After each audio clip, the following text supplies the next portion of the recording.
El libro del profeta Jeremías. Jeremías fue un sacerdote israelita que vivió y trabajó en Jerusalén durante las últimas décadas del Reino del Sur, Judá. Él fue llamado como profeta para advertir a Israel de las severas consecuencias de romper su pacto con Dios a través de su idolatría e injusticia. Él incluso predijo que el imperio de Babilonia vendría como el siervo de Dios para traer este juicio sobre Israel, destruyendo a Jerusalén, llevando al pueblo al exilio. Y tristemente sus palabras se hicieron realidad. Jeremías vivió el asedio y la destrucción de Jerusalén y fue testigo personal del exilio. Ahora, este libro surgió de una manera muy interesante. El capítulo 36 nos dice que después de que Jeremías tenía 20 años predicando en Jerusalén, Dios lo llamó a reunir todos sus sermones, poemas y ensayos y a escribirlos. Lo cual Jeremías hizo empleando a un escriba llamado Baruch, quien escribió y compiló todo este material en un rollo. Ahora, Baruch también reunió muchas historias acerca de Jeremías y luego unió todas las piezas. Así que esta es la razón por la que el libro se lee como una antología, como una colección de colecciones. Todo ha sido ordenado para presentar a este profeta como un mensajero de la justicia y de la gracia de Dios. Así que el libro comienza con Dios llamando a Jeremías a ser un profeta, y se le da una doble vocación. Él será profeta a Israel, pero también a las naciones, y sus palabras arrancarán y derribarán, pero también edificarán y plantarán. En otras palabras, él acusará a Israel y le advertirá acerca del juicio venidero de Dios, pero también tiene un mensaje de esperanza para el futuro. Ahora, esta introducción resume perfectamente la primera gran sección, los capítulos del 1 al 24. Es una colección de los escritos de Jeremías antes del exilio. Y la idea central aquí es que Israel ha quebrantado el pacto con Dios y violado todos los términos del acuerdo que hicieron, el cual está escrito en la Torá. Y de muchas maneras, ellos adoptaron la adoración a toda clase de dioses cananeos, edificando santuarios a ídolos por toda la tierra. Y Jeremías desarrolló la metáfora de la idolatría como adulterio y utiliza el lenguaje de la prostitución, promiscuidad e infidelidad para describir cómo Israel le ha dado su lealtad a otros dioses. Jeremías también acusa repetidamente a los líderes de Israel, los sacerdotes, los reyes, los otros profetas, todos se han corrompido. Han abandonado la Torá y el pacto, lo cual ha producido un resultado trágico. Rampante injusticia social. El pueblo estaba aprovechándose de las personas más vulnerables de las comunidades israelitas, las viudas, los huérfanos, los inmigrantes, en clara violación a las leyes de la Torá. Y esto parecía no importarles a los líderes de Israel. Un lugar clásico en el que todas estas ideas se reúnen es el capítulo 7. Se le llama el Sermón del Templo de Jeremías.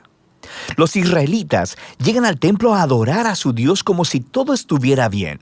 Pero fuera del templo están adorando a otros dioses. Y algunos incluso adoptaron la horrible práctica cananea del sacrificio de niños. Así que Jeremías hace su muy impopular anuncio que el Dios de Israel viene en juicio. Él destruirá su propio templo y castigará a Israel enviando a un enemigo del norte. Este es un ejército que Dios permitirá que conquiste a Jerusalén, y mientras lees, descubres que Él está hablando acerca del gran imperio de Babilonia. Y todo esto nos lleva a una transición en el capítulo 25. Israel no ha regresado a su Dios. Así que en el primer año del nuevo rey de Babilonia, Nabucodonosor, Dios le dice a Jeremías que anuncie que los ejércitos babilonios están en camino a Israel y a todos sus vecinos para conquistarlos y llevarlos al exilio durante 70 años. Él compara a Babilonia con una copa de vino, llena hasta el borde con la justa ira de Dios, por toda la injusticia y la idolatría de Israel. Dios hará que Israel y las naciones beban de esta copa. Ahora, este capítulo es clave para el diseño del libro, porque todo lo que sigue se concentrará en el ataque venidero de Babilonia. Primero sobre Israel en los capítulos del 26 al 45, y luego sobre las otras naciones en los capítulos del 46 al 51. La sección acerca de Israel primero contenía historias de cómo Jeremías rogaba a Israel a arrepentirse, cómo les advertía hasta el último minuto, pero los líderes de Israel continúan rechazándolo. La sección concluye con una gran colección de historias acerca de cómo Jerusalén estaba siendo asediada y eventualmente destruida por Babilonia. y acerca de cómo Jeremías fue perseguido durante todo este tiempo y eventualmente secuestrado y llevado a Egipto en contra de su voluntad por un grupo de rebeldes israelitas.